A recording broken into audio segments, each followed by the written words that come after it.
ഉപദേശം ഇല്ലാത്തതുകൊണ്ടല്ല നമ്മളെ ഈ സമുദായത്തിനുള്ള തകരാറ്. നമ്മുടെ സമുദായത്തിൽ ഉപദേശങ്ങളും വയലുകളൊക്കെ ഇഷ്ടമായി നടക്കുന്നുണ്ട്. പക്ഷെ ഏറ്റവും അധികം തമ്മാത്തരം ചെയ്യണത് നമ്മളെ കുട്ടികളാണ്. എന്താ കാരണം? ഇവനിൽ ഈ ഇൽമ് ഫലിക്കണില്ല. കാരണം പറഞ്ഞു കൊടുക്കണവൻ അതിന് അർഹത ഉള്ളവനല്ല. ഈ ഇൽമിനെ സ്വീകരിക്കാനുള്ളതായ ഗുണം അവനിലില്ല. കാരണം അവന്റെ ഭക്ഷണത്തിലും മറ്റൊക്കെ ഹറാമ് കയർന്നുപോയി. ഇന്ന് ആരെ ഭക്ഷണം പരിശോധിച്ചു നോക്കിയാലും അവന്റെ ഭക്ഷണത്തിൽ എന്തെങ്കിലും തിന്നാൻ മതി എന്നാണല്ലോ. എങ്ങനെയും തിന്നാൻ മതി എന്നാം, അതായത് അറിഞ്ഞാൽ മതി എന്നുള്ളത്. അത് ഹലാലാണോ ഹറാമാണോ ഒന്നും പരിശോധിക്കേണ്ട ആവശ്യമില്ല. ഏതെങ്കിലും നിലക്കുള്ള പൈസ നമുക്ക് കൈ കിട്ടിയാൽ മതി. അതിന്റെ ഹലാൽ ഹറാമിലേക്ക് നമ്മൾ നോക്കണില്ല. അപ്പോൾ ആ നിലക്ക് ഭക്ഷിക്കുന്നവന്റെ ഹൃദയത്തിലേക്ക് ഈമാൻ, അതിന്റെ യഥാർത്ഥ സ്വഭാവത്തിൽ ഈമാൻ കയറി വരില്ല, ഇൽമും വരില്ല. അപ്പൊ അവന് നമ്മൾ പറഞ്ഞു കൊടുത്തിട്ട് കാര്യമില്ല. അത് ഉൾക്കൊള്ളാൻ അവന് കഴിയൂല. നേരെ മറിച്ച് പറഞ്ഞു കൊടുക്കണം നമ്മളാണെങ്കിലോ നമ്മളും അതിന് പറഞ്ഞു കൊടുക്കാൻ അർഹതയില്ലാത്തവരാണ്. പഴയ കാലത്ത് അങ്ങനെയല്ല. പഴയ കാലത്ത് ഒരു ആലിമിന്റെ വയറ് കേൾക്കാൻ വേണ്ടി ചിരിച്ചു വന്നാലും പോകുമ്പോൾ കരഞ്ഞാണ് നീക്കാനും പോവുക.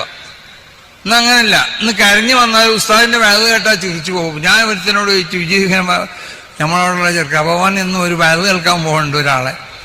അപ്പോൾ ഞാൻ ചോദിച്ചു, ആ വയറ് കേൾക്കാൻ പോയിട്ട് എന്തിയപ്പോൾ എനിക്ക് കിട്ടിയെന്ന് വെച്ച്. അവനോട് പറഞ്ഞു, ഒന്നും കിട്ടണില്ല. ആ സമയം വരുമ്പോൾ എനിക്കൊരു ആവേശം എന്തിനെന്ന് വെച്ച് ആ ശബ്ദവും ആ പാട്ടും ഒക്കെ ഒന്ന് കേൾക്കാൻ വേണ്ടിയിട്ട്. അപ്പൊ ഒരു ബീഡി വലിച്ചിനോനോ അല്ലെങ്കിൽ സിഗരറ്റ് വലിച്ചിനോനൊക്കെ ഉണ്ടല്ലോ ഒരു ഹാബിറ്റ്, ഓനത് ശീലിപ്പിച്ച സമയം വരുമ്പോൾ അവന് തോന്നും അപ്പൊന്ന് വലിച്ചാൽ തിരക്കടില്ല എന്നതുപോലുള്ള ഒരു ആസ്വദിക്കൽ മാത്രമേ ഉള്ളൂ. അല്ലാതെ അത് ഉൾക്കൊണ്ടും കൊണ്ടിട്ട് അമൽ ചെയ്യാനുള്ളതായ ഒരു സന്മനസ്സുണ്ടാവണില്ല. ആ ഒരു അവസ്ഥയാണെന്ന് ഉണ്ടാവുന്നത്. നോക്ക്, കുറെ കുട്ടികളെ മയക്കുമരുന്ന് പിടിക്കപ്പെട്ടു. ഒക്കെ നമ്മളെ മുസ്ലിം പേരുള്ള പെൺകുട്ടികളല്ലേ. ഉപദേശം ഇല്ലാത്തതുകൊണ്ടാണത്? മുസ്ലിം കുടുംബത്തിൽ ജനിക്കാത്തതുകൊണ്ടാണോ? അല്ലെങ്കിൽ പണ്ഡിതന്മാർ വയറ് പറഞ്ഞു കൊടുക്കാത്തതുകൊണ്ടാണോ? അല്ലെങ്കിൽ ഇവിടെ പുസ്തകങ്ങൾ വായിക്കാതില്ലാത്തതുകൊണ്ടാണോ? ഒന്നുമല്ല. പ്രവർത്തനം ഇവിടെ നല്ലോണം നടക്കുന്നുണ്ട്. ദീനി പ്രവർത്തനം എന്നുള്ള പേരിൽ പലതും നടക്കുന്നുണ്ട്. ഇതൊക്കെ ദീനി പ്രവർത്തനമായും കൊണ്ട് ഇതിനെ എണ്ണപ്പെടാൻ പറ്റുമില്ല എന്നുള്ളതാണ് നമ്മൾ ശ്രദ്ധിക്കേണ്ടത്. അപ്പോൾ ഉപദേശങ്ങളെ കൊണ്ട് കാര്യം കിട്ടണില്ല. ഉപദേശം കൊണ്ട് കാര്യം കിട്ടണമെന്നുണ്ടെങ്കിൽ ഉപദേശിക്കുന്നവനിൽ ഇസ്തിഖാമത്തിന്റെ സ്വഭാവം വേണം.